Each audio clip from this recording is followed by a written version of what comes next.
মাত্র একটি ডিম দিয়ে ভ্যানিলা স্পঞ্জ কেক বানিয়ে দেখাবো, তাও আবার গ্যাসের চুলায় মাত্র 15 মিনিটে।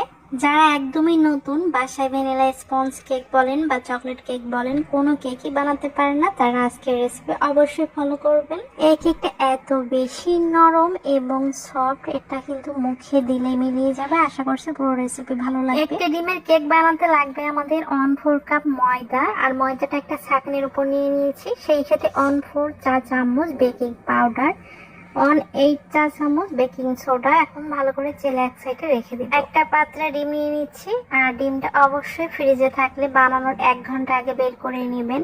ডিমের কুসুমটা অবশ্যই আলাদা করে নিতে হবে। ফ্রিজ থেকে বের করা মাত্র সেই ডিম দিয়ে যদি কেক বানান, আপনার কেকটা কিন্তু পারফেক্ট হবে না। এখন আমি ইলেকট্রিক বিটার দিয়ে সাদা অংশটা ফোমি ভাব করে নিব বা ফোম বানিয়ে নিব। স্পঞ্জ কেক বানাতে হলে অবশ্যই সাদা অংশটা আপনারা হ্যান্ড বিটার বা ইলেকট্রিক বিটার দিয়ে বিট করে নেবেন। যখন এটা ফোমের মতো হয়ে যাবে, তখন এখানে চিনি দিয়ে দিবেন। চিনি দিতে হবে টোটালি 3 টেবিল চামচ পরিমাণে। আর এই 3 টেবিল চামচ চিনি কিন্তু একবারে দেওয়া যাবে না, 3 বারে দিয়ে ভালো করে মিশিয়ে নিতে হবে। লাস্টে আমি ডিমের কুসুমটা দিয়ে 2 মিনিটের মতো এটা বিট করে নিয়েছি। 1 টেবিল চামচ নর্মাল সয়াবিন তেল দিয়ে দিয়েছি। তেল দেওয়ার পরে হালকা একটুখানি বিট করে তারপর আর বিট করার কোনো দরকার নেই। ডিমের ফোমটা যদি ভালোভাবে তৈরি করতে না পারেন, তাহলে স্পঞ্জ কেক কিন্তু পারফেক্ট হবে না। এখন আমি যে ময়দাটা চেলে রেখেছিলাম, সেখান থেকে অর্ধেকটা পরিমাণে দিয়ে আলতোভাবে মিশিয়ে নিব। ভিডিওর স্ক্রিনে যেমন দেখতে পাচ্ছেন, ঠিক সেভাবে করে এটা মিশিয়ে নিয়েছি। আর ভিডিওটা যেন লম্বা না হয়, এজন্য এই যে মিডিয়াম পর্যায়ে আমি একটু দ্রুত করেই দিয়েছি। এরপরে বাদ বাকি অংশটুকু দিয়ে ভালো করে মিশিয়ে নিব।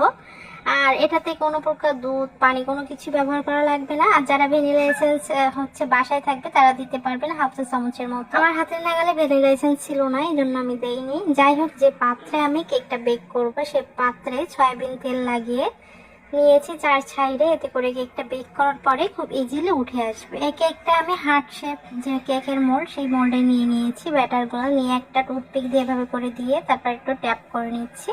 এতে করে কেকের ভিতরে কোনো ছিদ্র থাকলে সেটা কিন্তু ভরাট হয়ে যাবে। আগে থেকে চুলায় আমি 10 মিনিট ধরে লো আঁচে হাঁড়িটা গরম করে নিয়েছিলাম, ঢাকনা দিয়ে ঢেকে।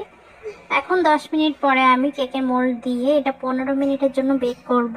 এর মাঝে ঢাকনা ওঠানো যাবে না। স্পঞ্জ কেকের ক্ষেত্রে ঢাকনা ওঠালে কেকটা কিন্তু বানানোর পরে চুপসে যাবে। 15 মিনিট পরে ঢাকনা উঠে চেক করে নিচ্ছি, কেকটা কিন্তু হয়ে গেছে। কেকটা যখন হালকা ঠান্ডা হবে, তখন আমি মোল্ড থেকে বের করে নেব। এর জন্য আমি একটা ছুরি নিয়েছি। এখন 4 সাইড আলগা করে নিচ্ছি। গ্যাসের চুলায় খুব সুন্দরভাবে কিন্তু এই কেকটা বানিয়ে নিতে পারবেন। সেম প্রসেসে আপনার ওভেনেও বানিয়ে নিতে পারবেন। কেকটা কত বেশি নরম হয়েছে আমি এখন একটু দেখিয়ে দিচ্ছি। আর এই কেক দিয়েই আমি বার্থডে কেক বানাবো। তো সেই বার্থডে কেকটা কিভাবে বানিয়েছি, অবশ্যই সেই ভিডিওটা আমি নেক্সট ডে শেয়ার করব, চাইলে আপনারা দেখতে পারবেন। আমার বাচ্চারা যখন হুটহাট করে জন্মদিনের কেক খেতে চায়, তাদেরকে কিন্তু ঠিক এভাবে করে বানিয়ে দিই। কেকের ভিতরটা কেমন হয়েছে সেটাও আমি কেটে শেয়ার করছি। রেসিপি যদি ভালো লেগে থাকে, অবশ্যই শেয়ার করে দিবেন। আর নতুন কোনো রেসিপি নিয়ে আবারও চলে আসবো। সবাই ভালো থাকবেন। আল্লাহ হাফেজ।